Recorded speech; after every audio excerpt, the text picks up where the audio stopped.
nzuri.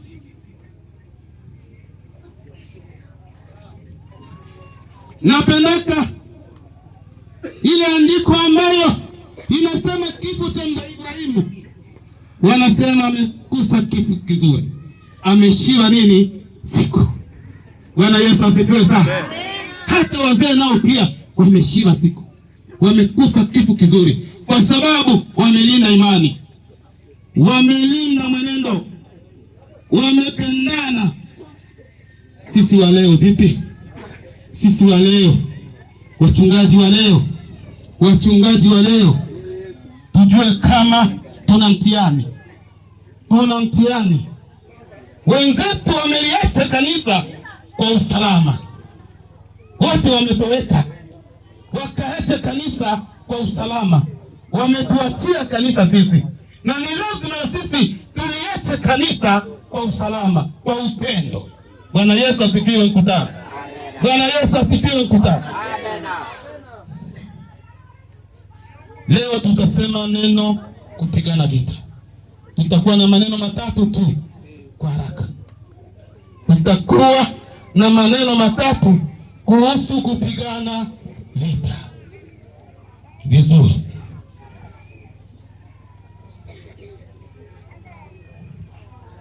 Tukichunguza mwandishi wa kitabu hiki cha Timotheo, ni Paulo akiandikia Timotheo, na kuna lengo lililomtuma Paulo amwandikie Timotheo waraka huo.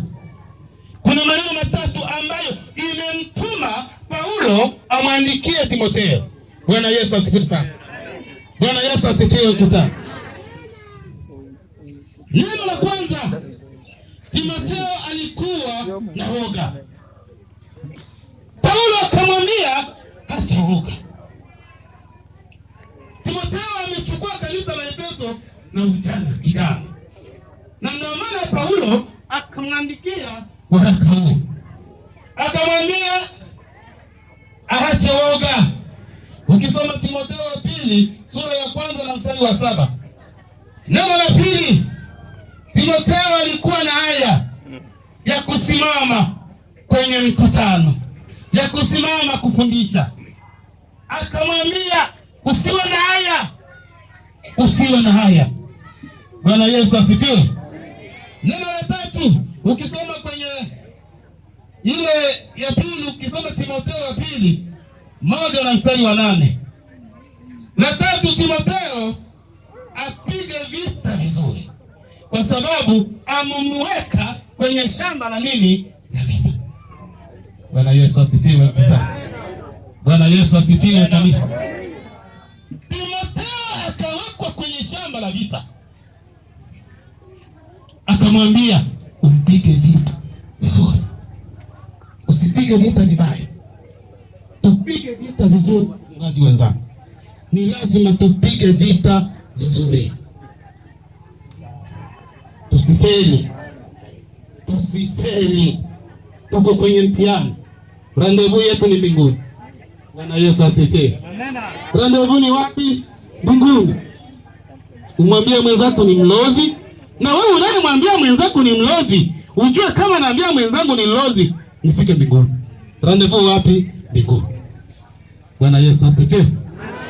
Usiambie mwenzako ni mlozi na wewe utaenda ile nafasi yenyewe walozi watafanya nini? Sasa tatufutwa na ule uliyeambia ni akifika mbinguni sasa atakutafuta. Amen. Aliyeniambia ni mlozi, mimi ni mlozi. Hivi yuko wapi? Ule mama yuko wapi? Lakini wewe uliyeambiwa ni mlozi yuko wapi? Mbinguni. Mbemba shitende nevi angoma na wani wa ombo itai. Ombo bi angwa tobi ete. Bwana Yesu asifiwe sana. Lakini wengine wakiambiwa ni walozi, usagabu siraika araika nanguni labo toto chikero. Bwana Yesu asifiwe mkutano. Bwana Yesu asifiwe. Umwambie wewe akikwambia wewe ni mlozi, umwambie rendezvous mbinguni. Kama una uhakika wa kusema mimi si mlozi, umwambie rendezvous wapi? Mbinguni. Bwana Yesu asifiwe. Kwa sababu sote tunapigania tufike wapi? Mbinguni. Tufike mbinguni. Tufike mbinguni. Neno letu la kwanza ni swali kwa mkutano. Nani atapiga vita? Nauliza mkutano. Ndio neno la kwanza hili. Nani atapiga vita? Vita vinapigwa na wanani? Wakristo. Vita vinapigwa na Wakristo. Mwingine, vita vinapigwa na wanani? Vita vinapigwa na wanani? Wanajeshi. Bwana Yesu asifiwe. Bwana Yesu atukuzwe. Anayepambana na kupigana vita ni nani? Ni mwanajeshi. Ni mwanajeshi.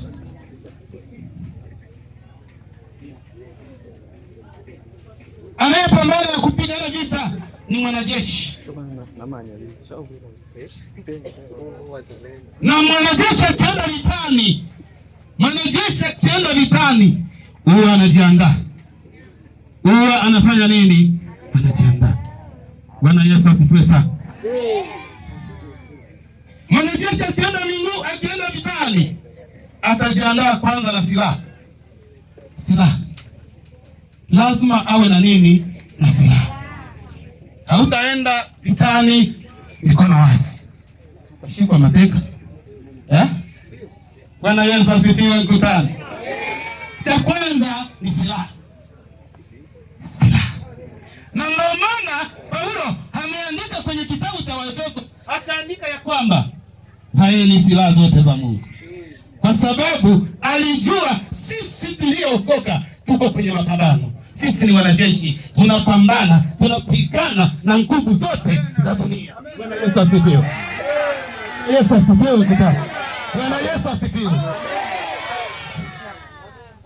Mzee wamepambana. Wazee ni mashujaa wa imani Ubembeni.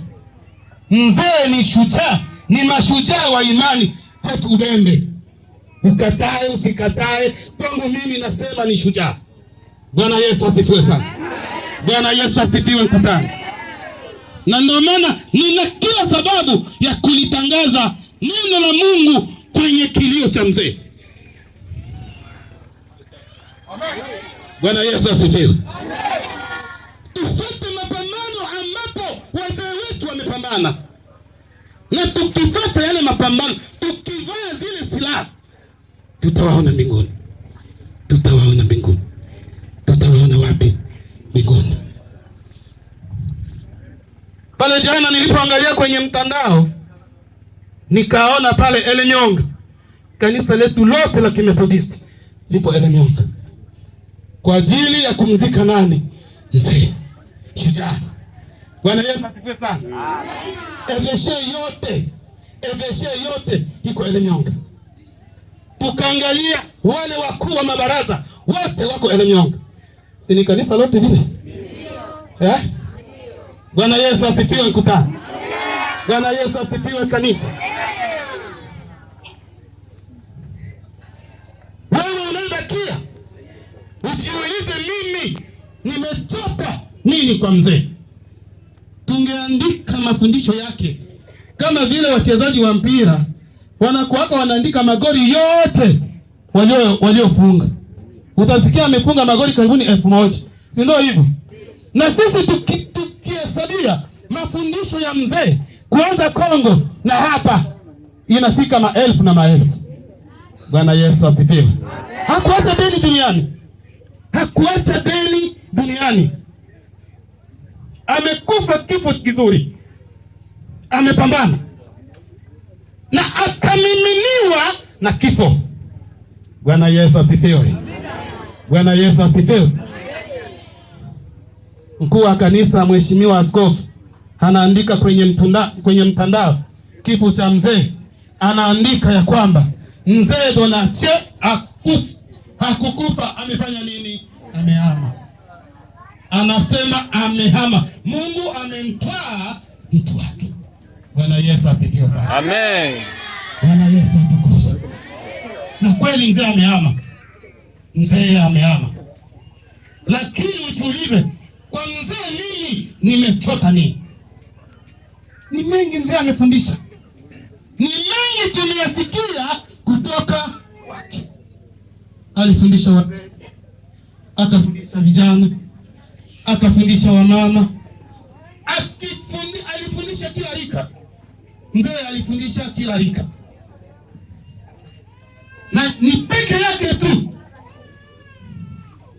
Siku moja alikuwa anaongea, akasema ya kwamba isenga mbalanga msenge lena bitomanga kabisa. Wana senga mbalanga msenge omona bitomanga. Nina nasingira inu mbalanga msenge. Bwana Yesu asifiwe sana. Mwito ina nasingira inu mbalanga msenge. Ashiko wala ole haiko Mungu. Bwana Yesu asifiwe sana. Awe tangi wema. Mzee amehama.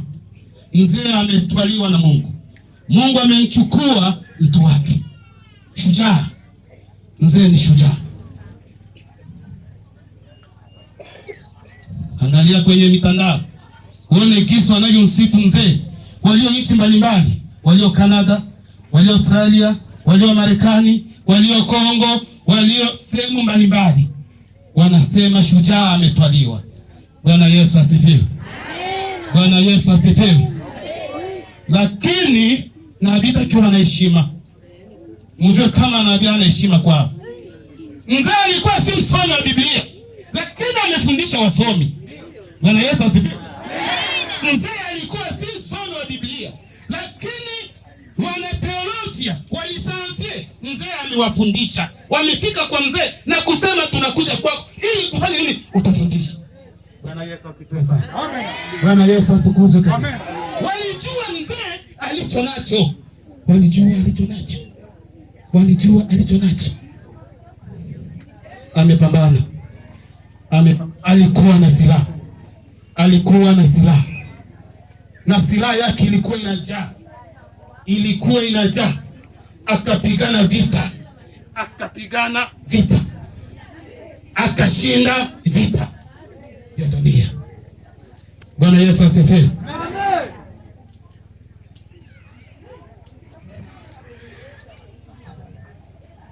Ni lazima tupambane. Neno letu la pili, sababu gani kupiga vita? Soma Waebrania